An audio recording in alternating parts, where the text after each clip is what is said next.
आज लोग परेशान क्यों हैं? क्योंकि उनकी आशाएं ज्यादा हैं और बहुत जगह से आशाएं हैं। यहां से भी आशा, वहां से भी आशा, वहां से भी। पर ये सारी आशाएं यदि हम छोड़कर एक प्रभु को पाने की इच्छा रख लें, एक भगवान की आशा रख लें। जितना लोग जगत के लिए रोते हैं कि बेटा नहीं मिला, परिवार नहीं मिला, पैसा नहीं मिला, प्रतिष्ठा नहीं मिली, पद नहीं मिला, जितना रोना धोना जगत के लिए होता है, इतना कोई भगवान के लिए रोने लग जाए तो उसका जीवन मरण और आंसू बहाना सब कुछ सार्थक ना हो जाएगा। भगवान के लिए आदमी रो ही नहीं पाता, उन वस्तुओं के लिए रोता है जिनकी कोई वैल्यू नहीं है। अच्छा एक बात बताओ, बच्चे को माँ बाप खिलौना नहीं दिलाते तो बच्चा रोता है कि नहीं? ऐसे रोता है जैसे अब तो उसके बिना रहेगा ही नहीं, उसके बिना जिएगा ही नहीं। लेकिन बच्चा को लगता है कि खिलौना मिल जाता तो अच्छा रहता। लेकिन माँ बाप के जीवन में, माँ बाप के सामने उस खिलौने की तो कोई वैल्यू नहीं है। माँ बाप को पता है कि बच्चा रो जरूर रहा है इस खिलौने के लिए, लेकिन इस खिलौने की वैल्यू इसके जीवन में कुछ नहीं है। सही है? उसी तरह आप जिन वस्तुओं के लिए रोते हैं वह एक खिलौना है। आपको लगता है कि ये मिल जाता तो काम हो जाता। हे भगवान, आपने हमें ये नहीं दिया। जैसे बच्चे को माँ खिलौना ना दिलवाए तो बच्चा माँ से शिकायत करता है कि तुमने हमें खिलौना तो दिलाया नहीं। लेकिन माँ उस समय कैसे समझा उस बच्चे को कि खिलौना महत्वपूर्ण नहीं है बेटा, है ना? लेकिन बच्चे को समझाया भी तो नहीं जा सकता उस समय। बस इसी तरह हमें कोई वस्तु नहीं मिलती तो हम रोते हैं, बेटा नहीं मिला, पद नहीं मिला, प्रतिष्ठा नहीं मिली, ये नहीं मिला, दौलत नहीं मिली। पर भगवान ने हमें इन सब चीजों से कुछ ज्यादा दे रखा है। अच्छा एक बात बताओ, बच्चे के पास बहुत सारे खिलौने हों और माँ ही ना हो, बच्चे का सबसे बड़ा खिलौना उसकी माँ ही तो है, नहीं है? बच्चे का सबसे बड़ा खिलौना तो उसकी माँ है। अब सारे खिलौना हो पर माँ ना हो तो इन खिलौनों की वैल्यू है? माँ की गोद ही, माँ का आंचल ही, माँ का दुपट्टा ही, माँ के पल्लू ही उसकी सबसे बड़ी छाया है। माँ का दूध ही उसकी सबसे अनमोल मिठाई है। लेकिन शायद वो बच्चा उस उम्र में ये नहीं जान पाता कि माँ क्या है। जब माँ होती है तो वो नहीं जानता, पर माँ चली जाए किसी की तो बच्चा कैसे तड़पता है माँ के लिए। फिर वो खिलौनों से नहीं खेलता, फिर माँ, माँ कहाँ, माँ को बुलाओ, माँ कब आएगी, माँ कब आएगी। उसे कौन समझाए कि माँ तो। मैं एक वीडियो देख रहा था, माँ फांसी लगाई, मर चुकी थी, छोटा बच्चा था, वो माँ के पांव पकड़ के झूला झूल रहा था। उसे लगा कि माँ मेरे लिए ऐसा की है, वो माँ के पांव पकड़ के झूला झूला, लटक के झूला। उसे ये नहीं पता कि माँ मर चुकी है, वो फांसी पे लटकी है। किसी कारण बस हुआ होगा ये दुर्घटना, लेकिन वीडियो तो वीडियो है, सब तक पहुंच ही जाती है। तो छोटा बच्चा था, गुड़िया थी, लड़की थी, उसे नहीं पता कि माँ अब नहीं है। वो तो झूला झूल रही है माँ के पांव पकड़ के, फांसी पे लटकी है उसकी माँ। ऐसे ही छोटा बच्चा ना खिलौनों के लिए रोता है, लेकिन वो ये नहीं समझ पाता कि मेरी माँ मेरी सबसे बड़ी दौलत है। उसी तरह हम लोग संसार के वस्तु के लिए रोते हैं, वस्तु चाहते हैं, पर हम ये भूल जाते हैं कि हमारी सबसे बड़ी दौलत तो हमारे भगवान है। वही ना हमारे माता पिता। माता रामो मत पिता रामचंद्र, स्वामी रामो मत सखा रामचंद्र, त्वमेव माता च पिता त्वमेव, माता पिता तुम मेरे। भगवान से बड़ी दौलत क्या होगी? इसलिए ना मीराबाई कहती हैं कि पायो जी मैंने राम रतन धन पायो, मेरा धन तो राम है। भगवान से बढ़कर के कोई धन हो सकता है? भगवान से अनमोल कोई वस्तु हो सकती है, कोई दौलत हो सकती है? मुझे नहीं लगता। लेकिन चूंकि अज्ञानवश खिलौनों में मन लग गया, कोई रो रहा है संसार के लिए, इसलिए आप लोगों से मेरी बस इतनी सी प्रार्थना है कि आप समझो ये मानव शरीर बड़ा दुर्लभ है। दुर्लभो मानसो देहो देहिनाम क्षण भंगुरा, बड़ा भाग्य से बड़े भाग्य मानुष तन पावा, सुर दुर्लभ सदग्रंथनि गावा। बड़े भाग्य से ये जीवन मिलता है। ये जीवन मजाक ना बनाओ, ये जीवन यूं ही ना गवाओ। प्रत्येक क्षण प्रत्येक पल आपका गुजर रहा है, पता नहीं कौन सा पल कौन सा क्षण आपका अंतिम क्षण हो जाए। हर क्षण भगवान को याद करिए, अच्छे काम करिए, आशा भगवान से रखिए। हमें कोई एक थप्पड़ मारता है ना, हम अपनी बात कर रहे हैं दास अनिरुद्ध, कोई हमारा अपमान करे, कोई हमें गालियां दे, हम कभी बुरा नहीं मानते। हम मानते हैं कि हमारे भगवान हमें इस प्रकार का दंड हमारे पापों का दे रहे होंगे। यदि हमारे जीवन में कुछ भी होता है तो हम उसे ईश्वर की कृपा ही मानते हैं कि यह हमारे पापों का फल है। किसी को हम क्या शिकायत करें बताओ? कोई हमें गाली दे, कोई हमें थप्पड़ मारे, कोई हमें अपमानित करे, हम क्या उत्तर दें उसको बताओ? क्योंकि आप बताओ ना, क्या ईश्वर की मर्जी के बिना पत्ता हिलता है? तो फिर जो हो रहा है वो किसकी मर्जी है? यदि हमारा अपमान हो रहा है तो यह भी तो ईश्वर की मर्जी है। हमारा सम्मान हो रहा है, यह भी तो ईश्वर की मर्जी है। ना सम्मान पाकर हम खुश हों, ना अपमान पाकर हम दुखी हों, क्योंकि दोनों मेरी इच्छा से नहीं हो रहा है। ना सम्मान मेरी इच्छा से हो रहा है, ना अपमान मेरी इच्छा से हो रहा है। दोनों में भगवत इच्छा है, भगवान की इच्छा है। आपके बेटा हो गया, ईश्वर की इच्छा है। बेटी हो गई, ईश्वर की इच्छा है। कुछ नहीं हुआ, ईश्वर की इच्छा है। दोनों हो गए, ईश्वर की इच्छा है। जुड़वा हो गए, लड़का लड़की दोनों, ईश्वर की इच्छा। हर हाल में ईश्वर की इच्छा क्यों नहीं मानता? ये प्राणी हर हाल में ईश्वर की इच्छा माने कि बेटी है तो ईश्वर की इच्छा, बेटा है ईश्वर की इच्छा, दोनों नहीं है ईश्वर की इच्छा, दोनों है ईश्वर की इच्छा। अपमान है ईश्वर की इच्छा, सम्मान है ईश्वर की इच्छा। हम तो सरेंडर कर चुके हैं। जाहि विधि राखे राम, ताहि विधि रही। यही समर्पण है।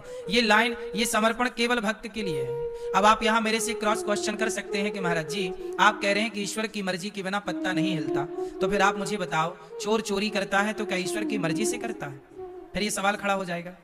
फिर सवाल खड़ा होगा कि कोई बलात्कार करता है तो क्या ईश्वर की मर्जी से करता है? फिर ये सवाल खड़े हो जाएंगे। तो ये दोनों बातें अलग अलग हैं। कई बार आप लोग ना दो बातों को एक मान लेते हो। यहाँ दो बातें अलग अलग तरीके से समझी और समझाई जाती हैं, सुनी और सुनाई जाती हैं। आप इन दोनों चैप्टरों को अलग अलग देखिए। आओ हम इनको दोनों को अलग अलग समझते हैं। सब कुछ हो रहा है भगवान की मर्जी से। एक तो यह दृष्टिकोण है, यह विचारधारा है। पर यह देखो कि यह विचारधारा है किसकी? ये बात सबके लिए नहीं है। ये बात सबके लिए नहीं है।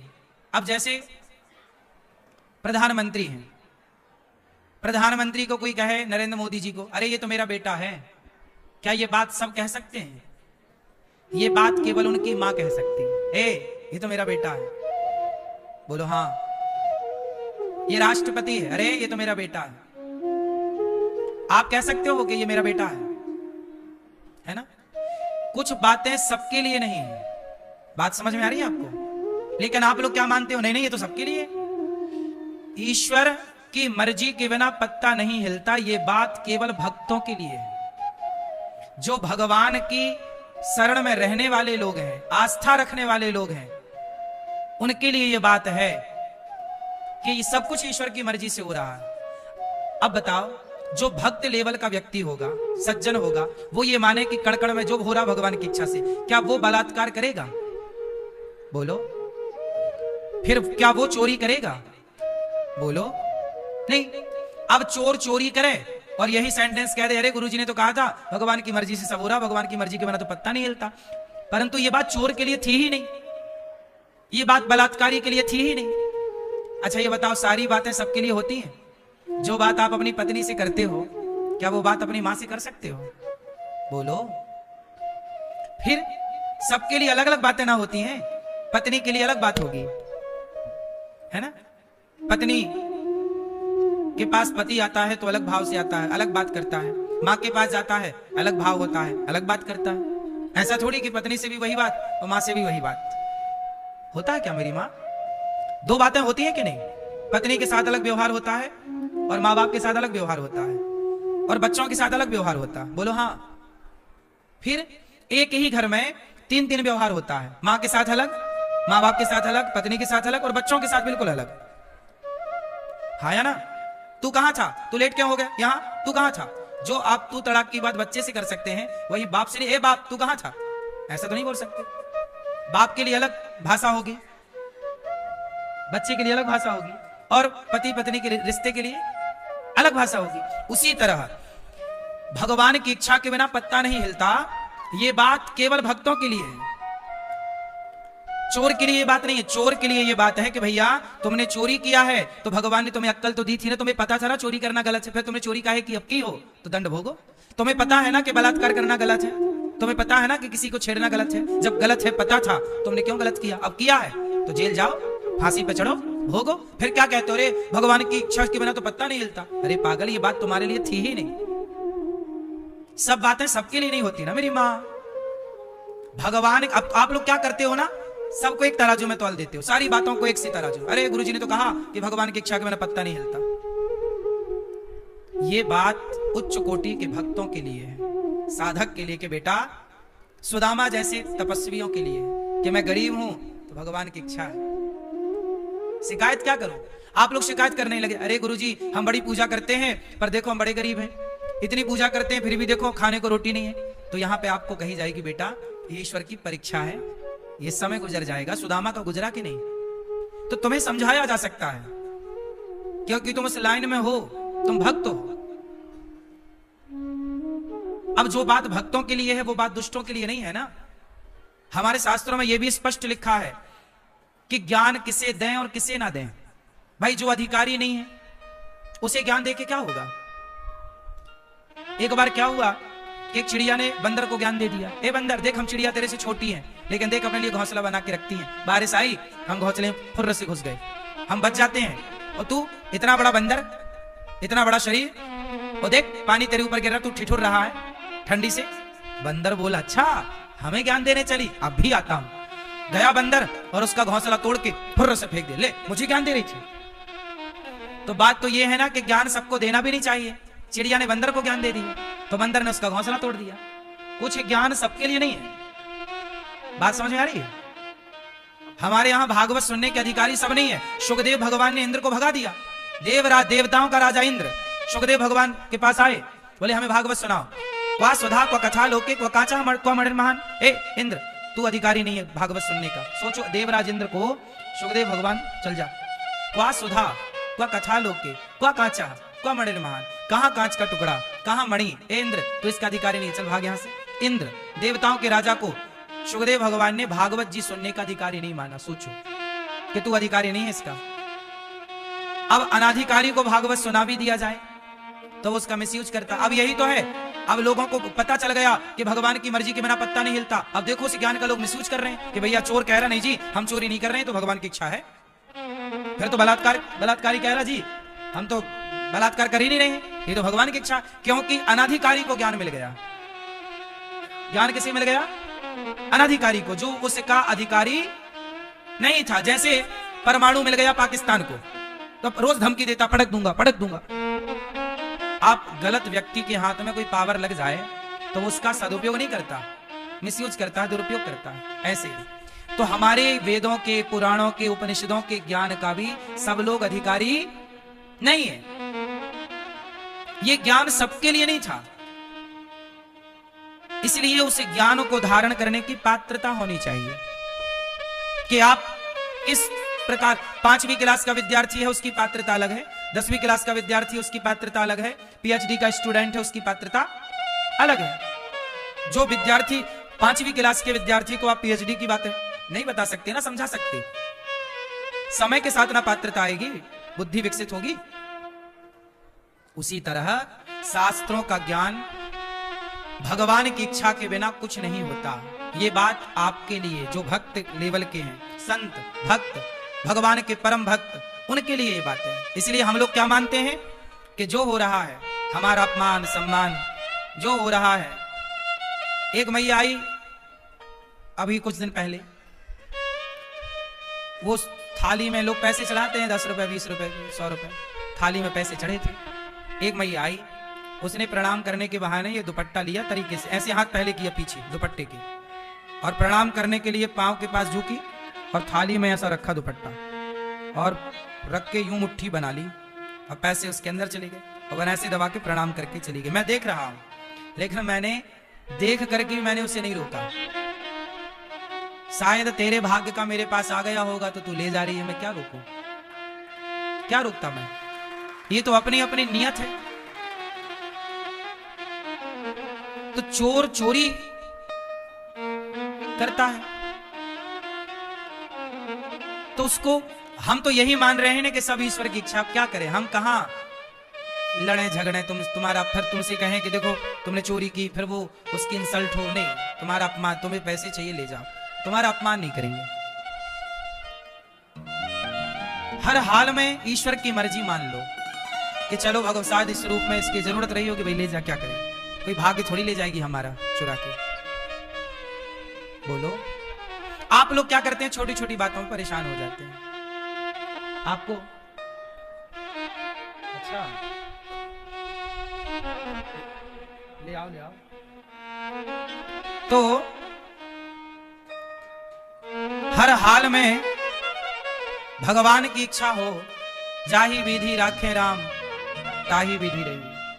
तो कुल मिला के दास का कहना यह है कि आपके आने का हुआ ना, उस समय हम तिलक बंधन ही कर रहे थे, फिर आप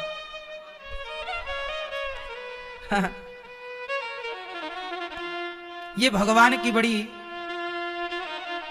ये विषय जो है ये बड़े गूढ़ विषय हैं। इन विषयों को जानना समझना, कल हम लोगों ने कथा में सुना कि इसलिए आप लोग क्या समझे इस पूरे सब्जेक्ट से कि कभी भी हमें ये टिप्पणी नहीं करनी चाहिए कि ये जो हो रहा है ये भगवान कर रहे हैं भगवान, पर हम दोष ना लगाएं भगवान को, ये हमारे कर्म दंड है। दशरथ जी, अब यहां देखो दो बातें फिर हो गई।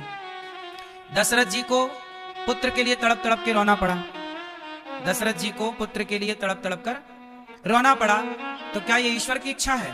नहीं, ईश्वर की मर्जी के बिना पत्ता नहीं हिलता, ये बात अपनी जगह सही है। पर दशरथ जी ने किसी पुत्र को मारा था, तो किसी के पिता रोए थे, तो उनके रोने का परिणाम इन्हें मिला कि इन्हें भी रोना पड़ा। तो ईश्वर की मर्जी के बिना पत्ता तो नहीं हिलता, पर कर्म दंड भी संग चलता है। कई बार कर्मों का फल भी हमें मिलता है, तो कर्मों का फल जब मिले तो ये समझ लेना चाहिए कि भगवान की इच्छा है, क्योंकि भगवान को ना काहू को सुख दुख कर दाता और निज कृत कर्म भोग सब भ्राता। भगवान किसी को दुख नहीं देते, भगवान किसी को सुख नहीं देते, लेकिन जो प्राणी करता है उसका दंड ईश्वर उसे निश्चित देते हैं।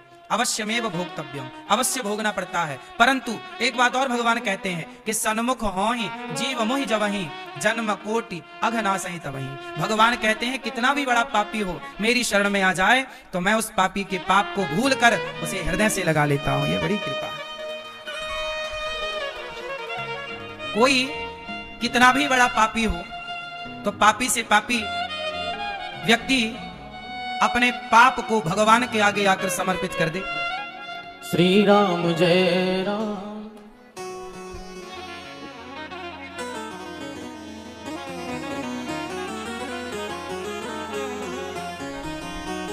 कितना भी बड़ा पापी हो, सन्मुख, जो सन्मुख हो जाए भगवान के, सन्मुख हो ही जीव मोहि जवहि जन्म कोटि अघनासहि तबहि।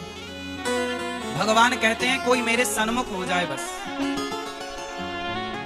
एक बार मेरी शरण में आ जाए, मैं उसे क्षमा कर देता हूं। अब देखो ना, कल आप लोगों ने सुना कि माता सती दक्ष के यज्ञ में जल करके भस्म हो गई। भगवान शंकर माता पार्वती माता सती को लेकर कथा सुनवाने गए, तभी कथा में माता सती को संदेह हो गया कि ये भगवान नहीं हो सकते। अब जब भगवान पर संदेह हुआ तो माता सती सीता बनकर के पहुंच गई परीक्षा लेने के लिए। परीक्षा तो ले ली, पर परीक्षा माता सती हो गई फेल, और फेल हो गई तो शंकर जी ने कहा हो गई परीक्षा। माता सीता बनकर गई थी सती, राम जी ने पहचान लिया। शंकर जी से कह दिया कि कछु ना परीक्षा लेने को साई, हमने कोई परीक्षा नहीं ली, आपकी तरफ प्रणाम करके चली आई। लो भैया, भगवान शिव को झूठ कह दिया। भगवान शिव ने माता सती को त्याग दिया। जब भगवान ने माता सती को त्याग दिया शिव ने, तब माता सती दक्ष के यज्ञ में जल करके भस्म हो गई, योग अग्नि में, योगाग्नि में। कनखल में यज्ञ हुआ, दक्ष ने बुलाया नहीं सब शंकर जी को, माता सती बिना बुलाए गई। शिव जी ने बहुत रोका, मानी नहीं, और जब पति का अपमान देखा माता सती ने, तो पिता के यज्ञ में जल करके माता सती भस्म हो गई। माता सती का जलता हुआ शरीर भगवान शंकर ने छाती से लगाया, वीरभद्र को भेजकर दक्ष के यज्ञ को विध्वंस कराया। और माता सती से इतना प्रेम कि शंकर जी लिए लिए घूम रहे हैं, पूरी दुनिया में चक्कर लगा रहे हैं, भ्रमण कर रहे हैं, भारत के कोने कोने में, अंतरिक्ष में, आकाश में भ्रमण कर रहे हैं सती को लिए। अब सती का मोह इतना कि छोड़े ही ना शंकर जी, मरी हुई सती को चिपकाए छाती से घूम रहे हैं, जली हुई सती को। तब भगवान नारायण बड़ी करुणामय, शंकर जी की यह हालत देखकर भगवान प्रभु को, भगवान श्रीमन नारायण को बड़ा दुख हुआ। अब शंकर जी किसी की ना सुने, माता सती को, मरी हुई माता सती को, शरीर छूट गया, जली हुई सती को चिपकाए छाती से घूम रहे थे। तब भगवान श्रीमन नारायण ने, भगवान विष्णु ने भगवान शिव को समझाए, पर शंकर जी सुने ही ना, चलते जा रहे, रुके ही ना शंकर जी। तब भगवान ने सुदर्शन से माता सती के शरीर काटे, और माता सती के शरीर के जो जो अंग कटे तो जहां जहां गिरे वही शक्ति पीठ बनती चली गई। 52 शक्ति पीठ बन गई, 52 टुकड़े किए भगवान नारायण ने, भगवान विष्णु ने। वही माता सती के 52 शरीर, 52 अंग, कोई अंग कहीं गिरा, कोई अंग कहीं गिरा, कोई अंग कहीं गिरा, तो वह 52 शक्ति पीठ बन गई। फिर शंकर जी को समझाए, शंकर जी फिर तपस्या करने लग गए।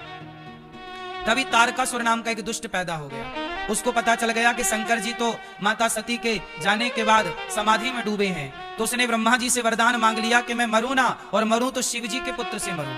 और शिव जी तो ध्यान में चले गए। अब शिव जी विवाह कर नहीं सकते क्योंकि उनका ध्यान है। जब तारकासुर का अत्याचार बढ़ा तब देवताओं ने भगवान की शरण ग्रहण की। तब भगवान शंकर के पास कामदेव गए, देवता गए समाधि भंग करने, क्योंकि शंकर जी तो समाधि में। अच्छा, हमारे पूज्य आचार्य चरण आज आए हैं। 2 मिनट आशीर्वचन हम स्वामी जी का लेकर, स्वामी जी को दर्शन ठाकुर जी को कराएंगे। श्री सीतानाथ समारंभां श्री रामानंदार्य मध्यमां अस्मदाचार्य पर्यन्तां वंदे श्री गुरु परंपरां। बोलिए श्री सीतारामचंद्र भगवान की, श्री बांके बिहारी लाल की जय। आप लोग जब जयकारा लगाया करिए तो पंजा मत दिखाया करिए, क्योंकि पंजा का काम खत्म हो गया है।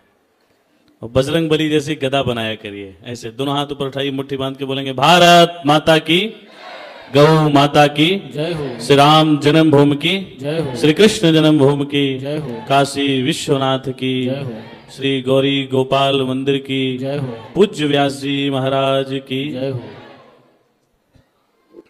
आप सभी को सर्वप्रथम हिंदू नव संवत्सर और चैत्र नवरात्रि की खूब मंगल शुभकामनाएं, बधाई। आप सबके जीवन का परम सौभाग्य है कि आप इस पावन ब्रज की भूमि में श्री गौरी गोपाल मंदिर में इस परिसर में विराजमान होकर परम सिद्धे परम पूज्य हमारे अत्यंत प्रिय श्री अनुद्धाचार्य जी महाराज के मंगलमयी वाणी से आप सब कथा श्रवण कर रहे। मैं व्यासपीठ को साष्टांग दंडोत प्रणाम निवेदित करता हूँ। यहाँ पर उपस्थित समस्त मात्र शक्ति को प्रणाम करता हूँ। समस्त हमारे नौजवान साथी, आप सभी भक्तगण, बड़ी सुंदर कथा आप सब महाराज जी के श्रीमुख से श्रवण कर रहे। मेरी यात्रा थी तो मैंने कहा मैं गौरी गोपाल भगवान के पावन प्राण प्रतिष्ठा महोत्सव कार्यक्रम में सम्मिलित नहीं हो पाया, तो मैं भी आके अपनी हाजिरी लगा दूं। निश्चित रूप से पूज्य अनुद्धाचार्य जी महाराज का जो विजन है, जो संकल्प है, देखिए संकल्प तो जीव लेता है, संकल्प जीव का लेने का कार्य है, लेकिन इस संकल्प को सिद्धि तक ले जाने का कार्य भगवान का है। कितना बड़ा विजन, वृद्ध माताओं की सेवा, निरंतर प्रतिदिन हजारों लोगों को भोजन की सेवा, और अभी तो बच्चों का भी विद्यालय श्री महाराज जी बना रहे हैं, चालू हो गया है। जी जी, अभी 2 वर्ष से चल रहा है, 150 बच्चे पढ़ रहे हैं। मैं आपकी इस सेवा को बहुत प्रणाम करता हूं और बहुत सराहना करता हूं, और मैं कह सकता हूं कि भारत के अंदर कोई ना कोई ऐसा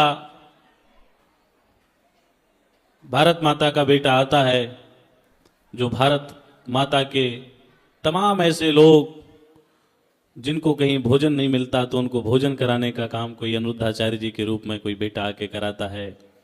हजारों माताओं को जो अपने निकम्मे पुत्र वृद्धाश्रम में भेज देते हैं, ऐसी माताओं की खुद बेटा बन के सेवा कोई अनुद्धाचार्य जैसा ही करता है।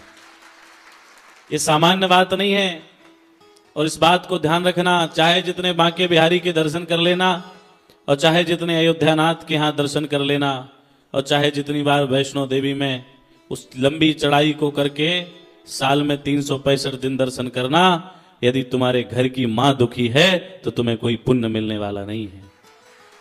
इस संसार का साक्षात देवता ईश्वर माता पिता गुरु और संत ही हैं। यदि तुमने इनका अपमान कर दिया तो तुम्हें कोई भगवान माफ करने वाले नहीं हैं। इसलिए अपने माता पिता की सेवा अवश्य करो। और ये जो सबसे ज्यादा वृद्धाश्रम की व्यवस्था प्रारंभ हुई है ना, ये महाराज जी जब से भारत के माता पिता अपने बच्चों को कॉन्वेंट स्कूल में पढ़ाना शुरू कर दिया है, तब से माता पिता वृद्धाश्रम में जाने लगे। एक प्रार्थना आप सबसे और करूंगा कि अपने बच्चों को कॉन्वेंट स्कूल में मत पढ़ाइए, उनको संस्कारी बनाइए। क्योंकि घर पर बैठे पिता को तो वो डैडी कहता है और उस कॉन्वेंट स्कूल में बैठा एक निकम्मा उसको फादर कहता है। इसलिए ये हिंदुत्व की सदी है, ये बदलता भारत है। जैसे अभी पूज्य महाराज जी प्रधानमंत्री जी का नाम ले रहे थे, मैं कह सकता हूं ये हिंदुत्व की सदी है। और 2014 के बाद भारत की संस्कृति बदलने का कार्य हुआ है। अयोध्या तो संवर गई, सुंदर हो गई। अब बहुत शीघ्र इस वृंदावन की बारी है।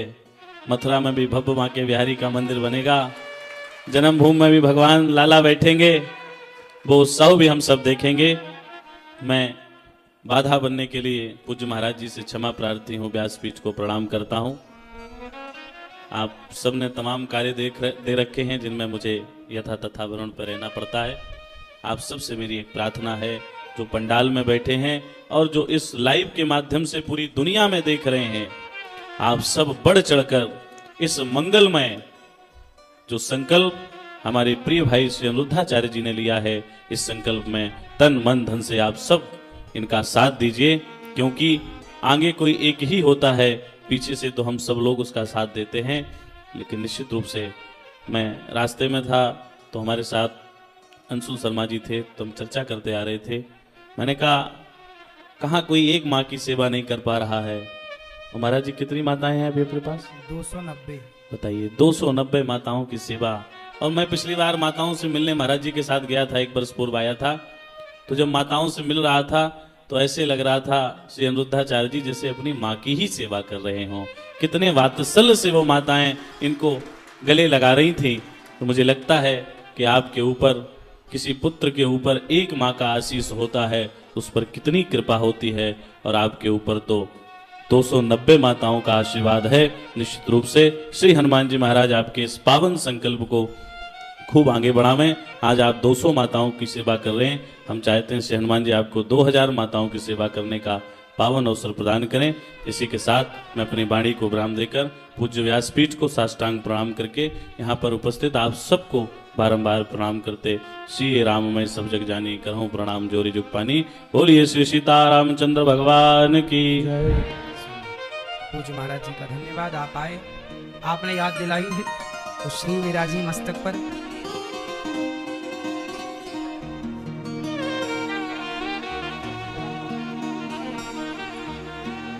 भगवान शिव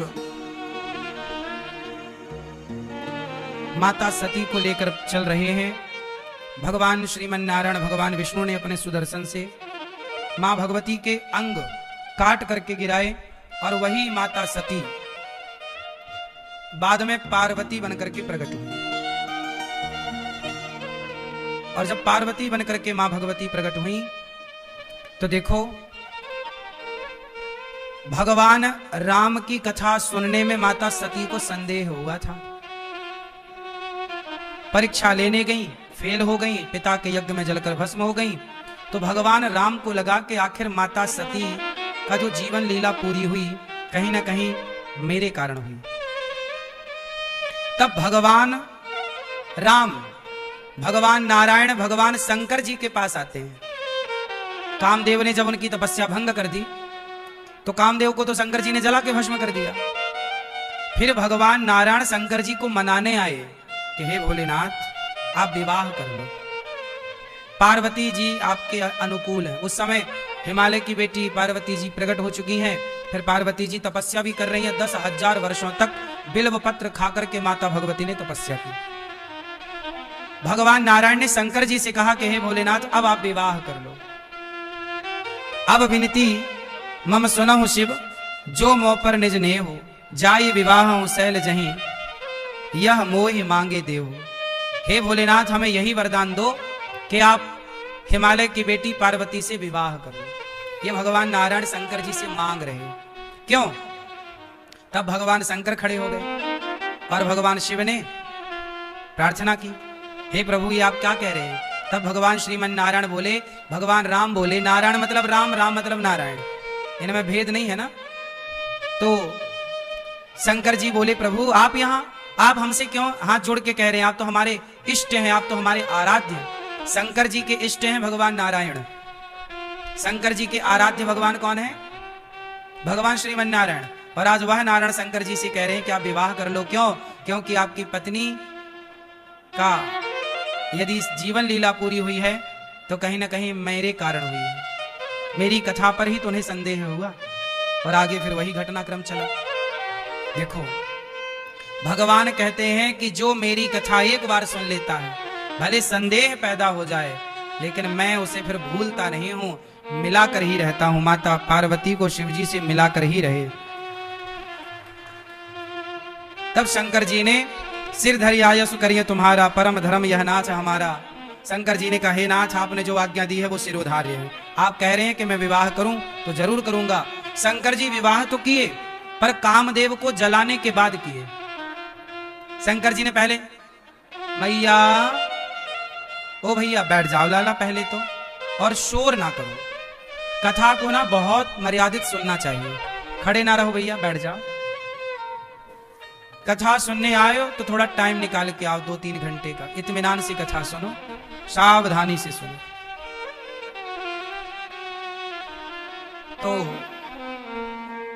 भगवान शंकर विवाह तो किए पर कामदेव को जलाने के बाद विवाह किए। कामदेव को भस्म कर दिया ना शंकर जी ने, तीसरी आंख खोली, कामदेव जल के। अब सोचो कि किसी का कामदेव ही जल जाए, काम वासना ही मिट जाए, तो फिर विवाह करे तो करे फिर कैसे? फिर संतान उत्पत्ति कैसे होगी? क्योंकि संतान उत्पत्ति के लिए काम की आवश्यकता पड़ती ही है। तो फिर कैसे? काम ही नहीं रहा तो फिर विवाह करने का अर्थ क्या निकला? तो जब काम जल गए तो शंकर जी से सवाल पूछा गया, विवाह कैसे करोगे? तब भगवान शंकर कहते हैं, मैं विवाह करूंगा पर समाज को यह बताना चाहता हूं कि मैं विवाह कर तो रहा हूं पर काम की प्रेरणा से नहीं, प्रभु राम की प्रेरणा से विवाह करने जा रहा हूं। तो विवाह करो पर काम की प्रेरणा से, काम की वासनाओं की पूर्ति के लिए नहीं, बल्कि भक्ति में पत्नी सहयोगी बने, इसलिए विवाह करना चाहिए। विवाह क्यों करना चाहिए? विवाह करने के फायदे क्या हैं? आपने विवाह किया? नहीं भैया, आपने विवाह किया? चश्मा वाले भैया, विवाह करने के फायदे क्या हैं?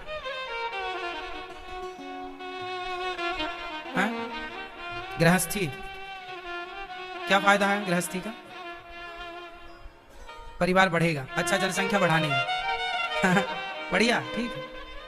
जनसंख्या ही नहीं रहेगी तो फिर कैसे सनातन रहेगा? ठीक कह रहे हो, खूब जनसंख्या बढ़ाओ, 10-15 बच्चे तो हों कम से कम। क्यों? आपने विवाह किया? ये आपके बगल में, क्यों किया विवाह? क्यों करना चाहिए विवाह? क्या फायदे हैं विवाह के? विवाह क्यों करना चाहिए? क्या फायदे हैं? सुनो, विवाह करने के फायदे हम बता रहे हैं। सुनो, विवाह करने का फायदा यह है कि आप दोनों लोग पति पत्नी बैठकर आधी रात को भी और दिन को भी, कभी भी जब नींद खुल जाए, जब मन हो जाए, तब एक जन वक्ता बन जाओ और एक जन श्रोता बन जाओ, और दोनों बढ़िया बैठ के एक जन कथा सुनाए भगवान की, एक जन कथा सुने। विवाह नहीं होगा तो अकेले रहेगा, तो अकेला किसको सुनाए और किसको सुने? दो रहेंगे तो एक कथा सुनाए, एक कथा सुने, दोनों भगवान की चर्चा करो, दोनों बैठे बैठे। ये फायदा है कि दोनों भगवान का चिंतन ज्यादा कर सकते हैं। भगवान की सेवा दोनों मिलके करो। एक जन भगवान जी के कपड़े, एक जन भगवान जी के बर्तन धुल लो, तो एक जन पूजा की तैयारी कर लो। बड़े प्रेम से भगवान की सेवा में दोनों सम्मिलित हो जाओ, दोनों जन आरती उतारो, दोनों भगवान के लिए प्रसाद तैयार करो। अब होता क्या है कि आजकल पति पत्नी का मतलब अलग ही है कुछ।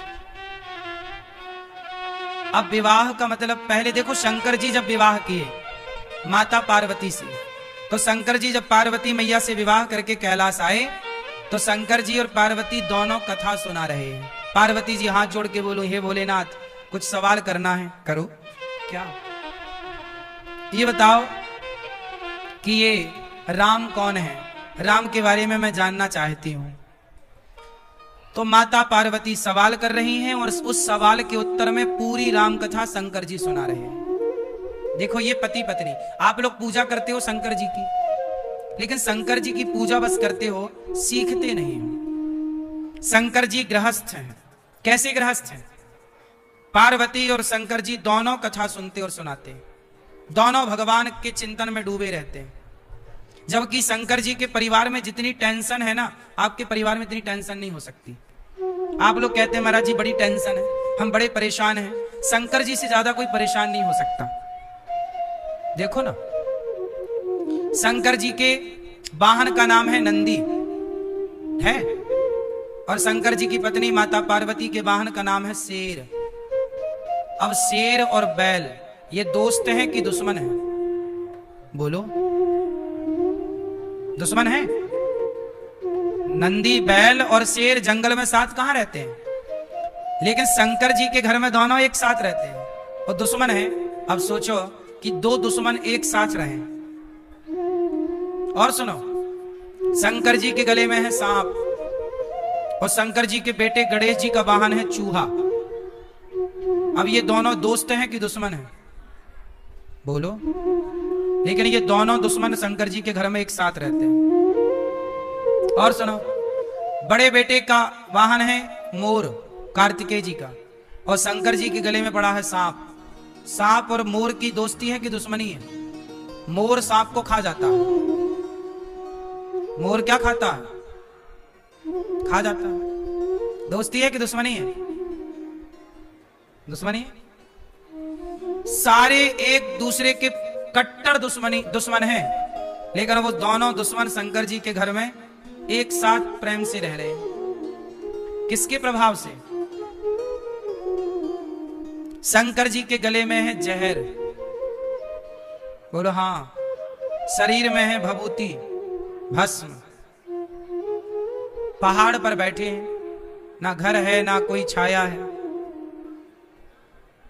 शंकर जी समाज को मैसेज देना चाहते हैं कि देखो, मेरे घर में जितने लोग हैं सब एक दूसरे के दुश्मन हैं, लेकिन वो सारे दुश्मन शंकर जी के भजन के प्रभाव से, कथा के प्रभाव से। शंकर जी कहते हैं कि भगवान के नाम में इतनी ताकत है कि भगवान की भक्ति करने वाला कोई हो तो वो दुश्मनों को भी दोस्त बना सकता है। ये भजन का प्रभाव।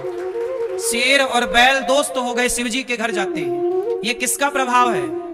भजन का प्रभाव। इसलिए मैया खूब भजन करो भगवान का, खूब भगवान का नाम जपो, फिर प्रतिकूल लोग भी अनुकूल हो जाएंगे। व्यक्ति का प्रभाव नहीं होता, भजन का प्रभाव। हमने कितने संतों के बारे में सुना है कि वो जंगल में भजन करते तो शेर आकर के उन्हें प्रणाम करके जाता। संतों को कोई आश्चर्य नहीं है। भजन करने का प्रभाव यही होता है कि वहां रहने वाले जीव जंतु, हिंसक प्राणी भी वहां अपनी हिंसा का स्वभाव छोड़ देते हैं। भजन के प्रभाव से अपने घर का वातावरण सुधारा जा सकता है। किसके प्रभाव से? भक्ति के प्रभाव से। इसलिए कहता हूं थोड़ा भक्ति किया करो, थोड़ा भगवान का चिंतन किया करो। शंकर जी बहुत प्रेम से अपने परिवार को ठीक ठीक चलाते हैं। शंकर जी के मंदिर आप जाते हो, शिव पार्वती किस तरह से कथा सुनते हैं, किस तरह से भगवान के प्रेमी हैं। आप लोग भगवान से प्रेम का नहीं सोचते। पति पत्नी हो, लड़ाई झगड़ा में गुजरता है आपका जीवन। मैया, ओ लाल मैया, ओ केसरिया मैया, ओ बहरी मैया। लो, नहीं सुन रही मैया। कथा सुनने आई है पर सुनाई ही नहीं पड़ रहा। ऐसे ही होता है, लोग कथा सुनने भी तब जानते हैं तब जब कान फ्यूज हो जाए।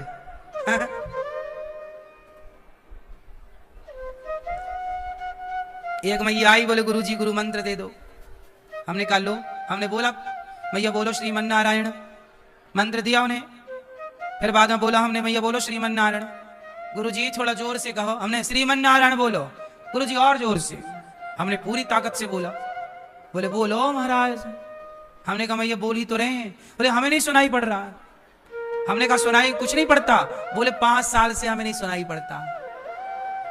हाँ, 5 साल की बहरी मैया गुरु मंत्र लेने आई थी। अब दो गुरु मंत्र कैसे दोगे?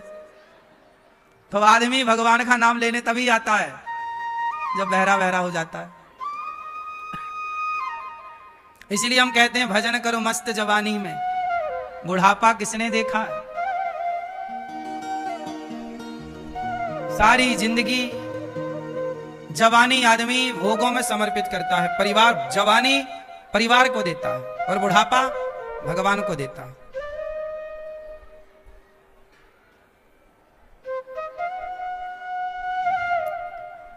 ये लाल मैया बुराई मान गई क्या? नहीं।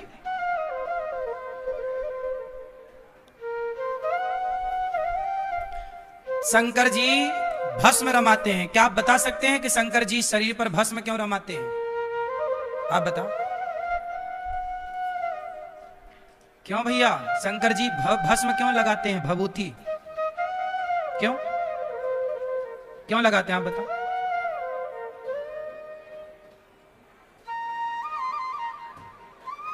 हाँ, शंकर जी भभूति इसलिए लगाते हैं कि दुनिया वालों देख लो, ज्यादा घमंड में ना रहो, एक दिन राख हो जाओगे। ये राख लग रही है शंकर जी पर, वो राख किसी मुर्दे की ही होती है। तो शंकर जी कहते हैं ज्यादा घमंड ना कर, तो भी एक दिन ऐसी राख बन जाएगा। तो तुम्हारा अभिमान मिटे, इसलिए शंकर जी भभूति रमाते हैं। लेकिन तुम्हें तो जाके शंकर जी को देख के सीखना, कुछ नहीं होता, कुछ नहीं सीखते लोग। शंकर जी का पूरा जीवन सिखा रहा है। शंकर जी जब पार्वती से विवाह करने गए तो दुल्हा बने, भभूति रमा रहे हैं और गले में सांपों की माला। अच्छा, शंकर जी गले में सर्पों की माला क्यों पहनते हैं? क्यों? क्योंकि सांप है काल, काल मृत्यु का सूचक है ना। काल अव्याल मुखग्रास त्रास निर्णास है, तवे सांप को काल कहा गया है। सांप दिख जाए मतलब काल दिख गया, काल है वो, मृत्यु है। तो सांप मतलब काल। शंकर जी बोले तुम काल को डरते हो देखकर, मृत्यु से डरते हो ना। लोग क्या सोच, हम मर ना जाएं गुरुजी। बूढ़े बूढ़े लोग भी मरने से बड़ा डरते हैं। नहीं, मर ना जाएं, मर ना जाएं।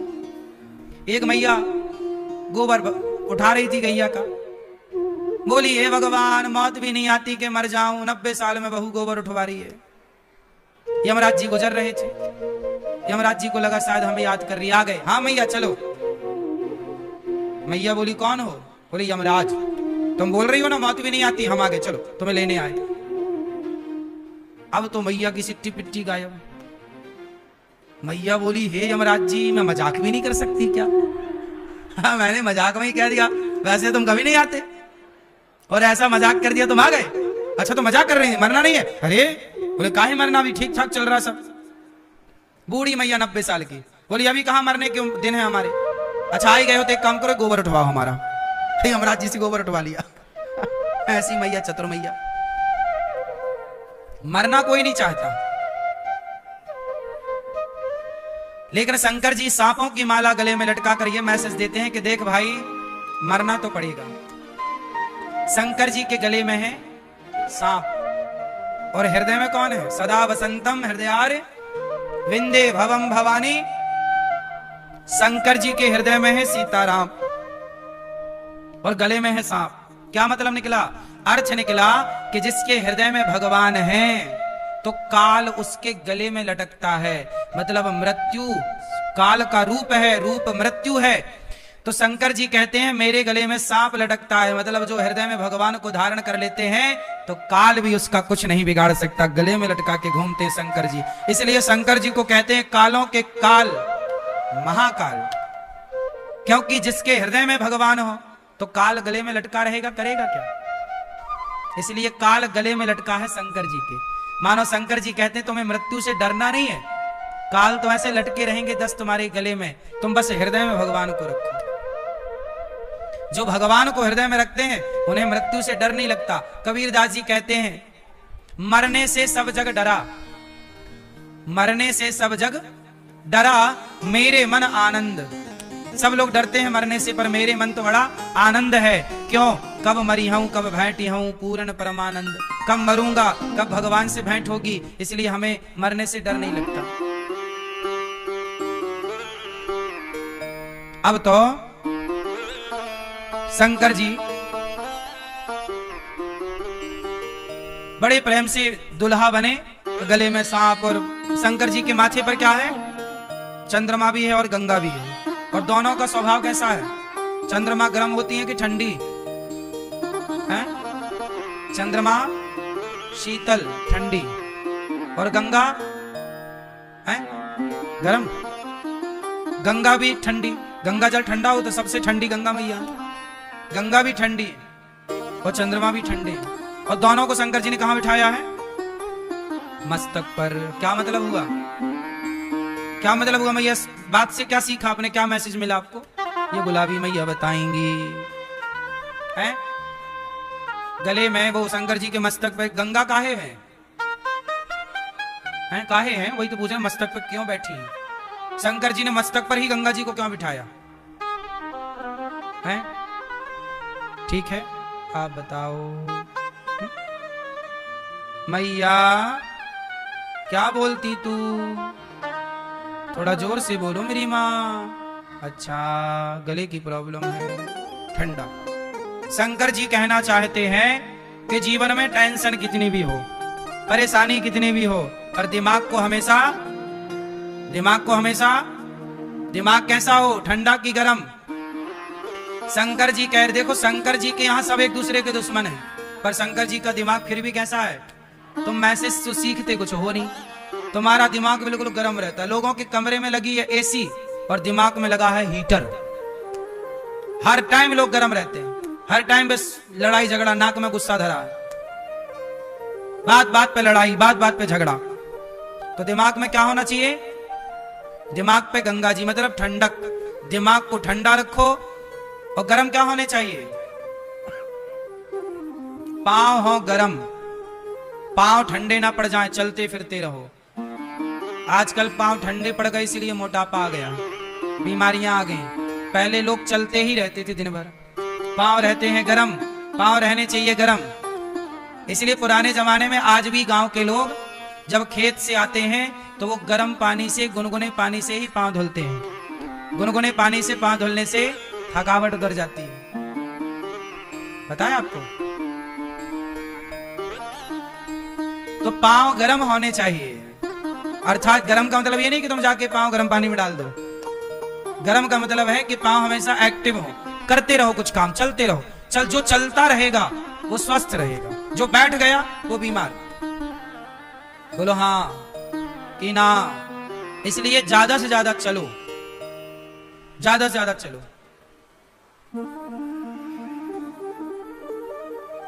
तो पांव गरम और दिमाग ठंडा।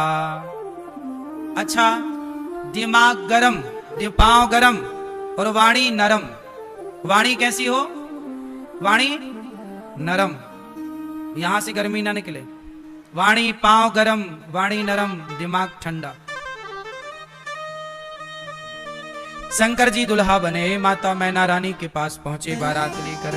मैना रानी बोली, ऐसा दुल्हा जब सांप आप लपेट के भस्मी रमा के, हम नहीं करेंगे बेटी से ब्याह। शंकर जी को देखकर गुस्सा हो गई। माँ बोली, मेरी बेटी कुंवारी रहेगी पर ब्याह इससे नहीं करूंगी। तब पार्वती जी ने, नारद जी ने समझाया कि माता ये शंकर जी हैं, ये बन के आए हैं, ऐसे पर हैं, साक्षात भगवान है ये, चलो। तब समझी माता और विवाह माता पार्वती का संपन्न हुआ। बोलिए शंकर भगवान की। अब शंकर पार्वती का जब विवाह हुआ, बारात का बड़ा अच्छा वर्णन, जस दुल्हा तस बनी बराता। बारात बड़ी, भूत प्रेत डाकनी पिशाचनी चुड़ैल सब गई शंकर जी की बारात में। चुड़ैल जानती हो आप भैया? चुड़ैल जानती हो? हैं? क्यों भैया, आप जानती हो चुड़ैल? क्यों, आपके बगल में रहती है क्या? हैं? बातचीत तो होती होगी चुड़ैल से, नहीं? आप जानते चुड़ैल? ऐसे पांव रहते हैं उसके, ऐसे। चुड़ैल कौन बनता है? पुरुष बनता है भूत, पुरुष मर जाए, गलत काम करे तो भूत बने, प्रेत बने, पिशाच बने, ब्रह्म राक्षस बने। परंतु स्त्रियां क्या बनती हैं? स्त्रियां जैसे मर जाएं और गलत काम करके मरे, जैसे मुस्कान मरी, अब वो मतलब अभी जेल गई ना, अब यदि जब मरेगी अपने टाइम से, क्या बनेगी वो? उसका फिक्स हो गया पीपल, एक बिल्कुल आस पास कहीं चुड़ैल बनेगी वो। पति को मार दी ना उसने, हैं? कौन? तुम्हारी पड़ोसन उसने ही मार दिया पति को, तो वो भी चुड़ैल बनेगी। मतलब जो अपने पति को मार के ड्रम में पैक करें, सब चुड़ैल बनेंगी, फिक्स। और जो सास को परेशान करती हैं वो भी चुड़ैल बनती हैं। है क्या? सही बनती है। हाँ। चुड़ैल बनेगी, चुड़ैल। सास की सेवा करना मन लगा के, ससुर की सेवा करो, बूढ़ों का सम्मान करो, और पति की भी सेवा करो। और जो पुरुष अपने माता पिता को नहीं मानता, परेशान करता है, और जो पत्नी को परेशान करता है, कुछ पुरुष भी पत्नियों को कुकर में पका देते हैं, नहीं? पुरुष भी तो पत्नियों को मार डालते हैं कुछ लोग, फिर क्या बनते? वो पुरुष बनेंगे भूत प्रेत। तो सारे लोगों के लिए भगवान ने सब व्यवस्थाएं कर रखी है। भूत पिशाच निकट नहीं आवे, ये सब भूत प्रेत तो होते ही हैं, तब ना लिखा तुलसीदास जी ने। सब योनियां हैं, सब कर्म दंड तो भोगनी पड़ेंगे। बचेगा कौन? बचा कौन है कि तुम और हम बचेंगे? इसलिए मेरी मां, कर्म गलत ना हो, कर्म गलत ना करो। शंकर पार्वती बैठे अब बड़े भाव से,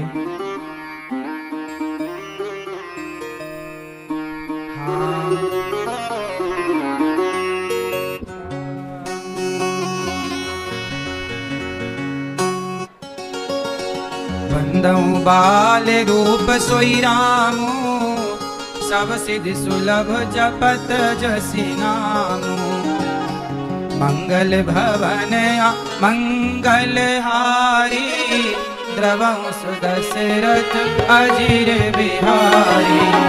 मंगल भवन मंगल हारी, द्रवं सुदशरथ अजिर बिहारी।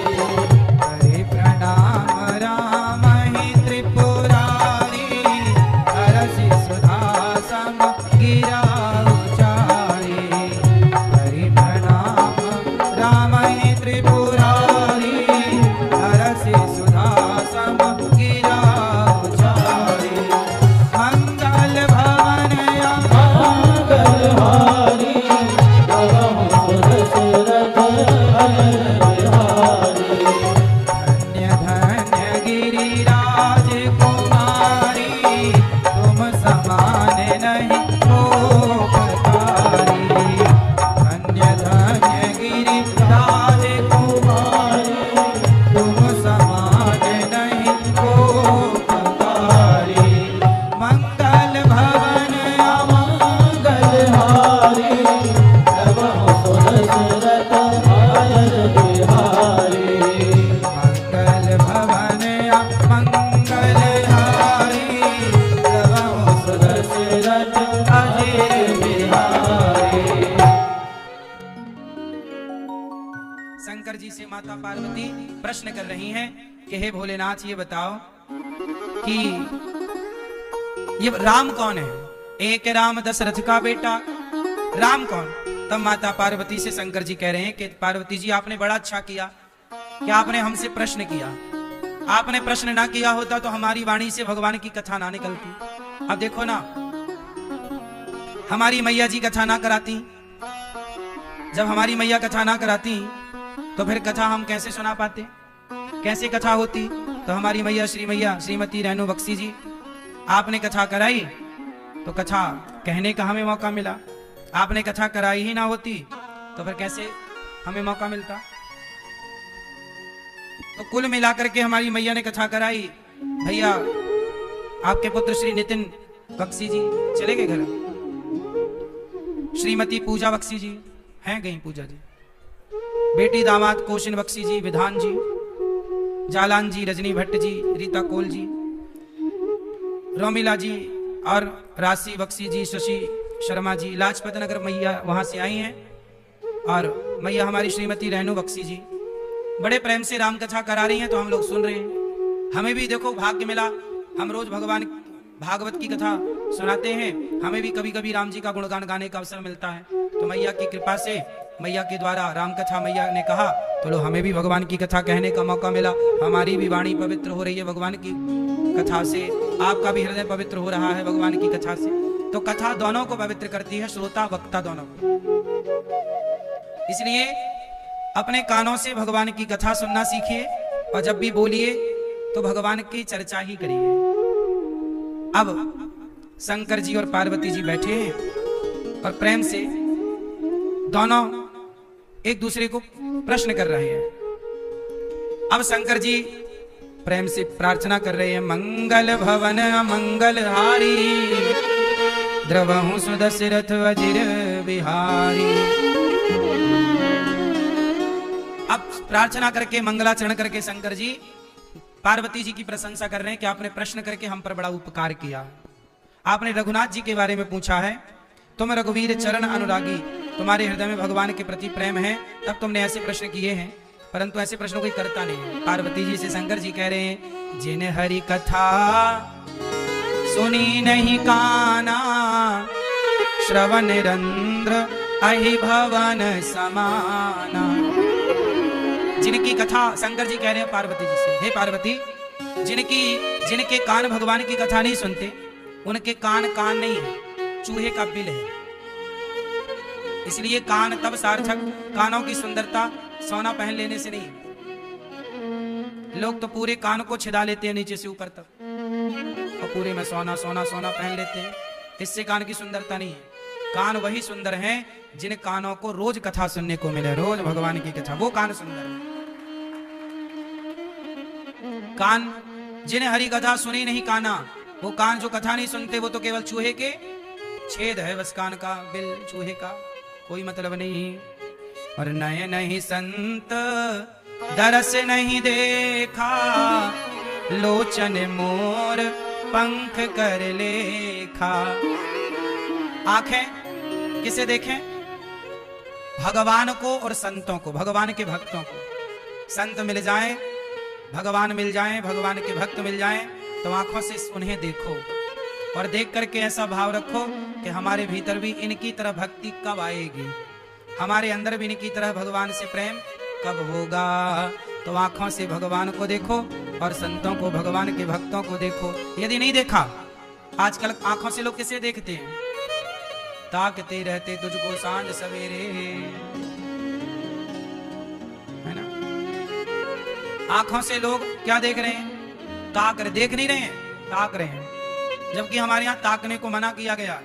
देखो भालो तको मत, बोलो चालो बको मत, खाओ पियो चलो मत, खाओ पियो छको मत, चलो फिरो थको मत। लेकिन जो मना किया जाता आजकल लोग वही करते हैं। आजकल लोग देखते नहीं, घूरते हैं, घूरते रहते तुझको सांझ सवेरे। क्यों मैया? अच्छा, मोर पंख में भी आंख होती है कि नहीं? छोटी सी मोर पंख में ध्यान से देखो, छोटी सी आंख सी बनी रहती है। तो जिनकी आंख भगवान को नहीं देखती, वो आंख वैसे ही है जैसे मोर पंख की आंख है, बस कुछ कर नहीं सकती वो आंख।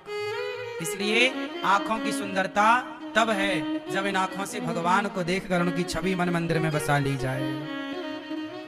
और ते सिर कटु तुम बरी समतूला, जे न नमत हरि गुरु पद मूला।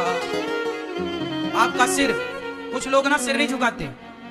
जैसे कहीं भी मंदिर दिख जाए तो मंदिर में भगवान के आगे सिर जरूर झुकाना चाहिए, नहीं झुकाने से अपराध लगता है।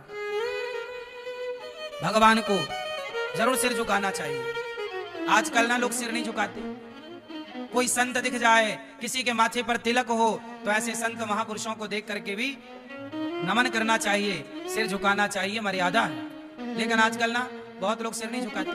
तो जिनके सिर नहीं झुकते भगवान के आगे, भक्तों के आगे, वो सिर कैसे है? तुम्बा, कड़वी लौकी होती ना, लौकी, जिस लौकी का कमंडल बनता है। एक लौकी होती है जो संतों के पास कमंडल होता है, लौकी का कमंडल, सूख जाने के बाद उसका कमंडल बन जाता। तुम्बा बोलते, तुम्बा तुम्बी। तो उसका वो कड़वी लौकी होती है, वो खाने वाली नहीं, वो कमंडल वाली लौकी अलग ही होती है। संत लोग उसका यूज करते हैं। तो ते सिर कटु तुम्बरी समतूला जेन नमत हरि गुरु पद मूला। जो गुरु जी के चरणों में, गुरु पद मूला, गुरु जी के, संतों के, भगवान के चरणों में नहीं झुकता सिर, वो सिर क्या तुम्बा है, कड़वा है, कोई मतलब का नहीं, खोपड़ी। सिर झुकाओ जिन्हें हरि भगत ही, जिन्हें हरि भगति हृदय नहीं आनी, जीवत सब समान ते प्राणी। जिनके हृदय में भक्ति का वास नहीं है, जो भक्ति नहीं करते, वो चलते फुरते मुर्दे हैं, मुर्दे। कौन है वो? ये हम नहीं कह रहे हैं, शंकर जी कह रहे हैं। जो नहीं करई राम गुण गाना, जी है सुदादुर जी है समाना। जो जिनकी जेवा भगवान का गुणगान नहीं करती, वो मेंढक के समान, उनकी जेवा केवल टर टर करने के काम आती है और कुछ नहीं। शंकर जी कह रहे हैं, सुनो पार्वती जी, आपने बड़ा उत्तम प्रश्न किया है, अब मैं आपको सुनाता हूं। सुनो, आपने कहा कि राम कौन है, तो राम भगवान यदि निराकार है तो साकार कैसे बने? पार्वती जी का सवाल है कि यदि ईश्वर भगवान तो निराकार है, निर्गुण है, फिर वो साकार कैसे बना? तब शंकर जी समझा रहे हैं कि देवी, कई बार ना ओला गिरता है, ओला नहीं, ओला वृष्टि होती है, खेतों की फसल नष्ट हो जाती है, किसानों के यहाँ ओला गिरते। ओला समझते हैं? पानी की जगह ओले गिरते, बड़े बड़े पत्थर, बर्फ। अच्छा ये बताओ, ओला और पानी ये दो हैं कि एक ही है? ये दो हैं कि एक है? पानी और ओला एक है तो एक, पर दिख दो रहे हैं। ओला बर्फ का रूप है, कठोर है ना? बर्फ का ढेला मार दो तो आदमी मर जाए। भाई 5 किलो बर्फ किसी की खोपड़ी में पटक दो, मर नहीं जाएगा। और 5 किलो पानी किसी के सिर पर डाल दो, नहीं मरेगा।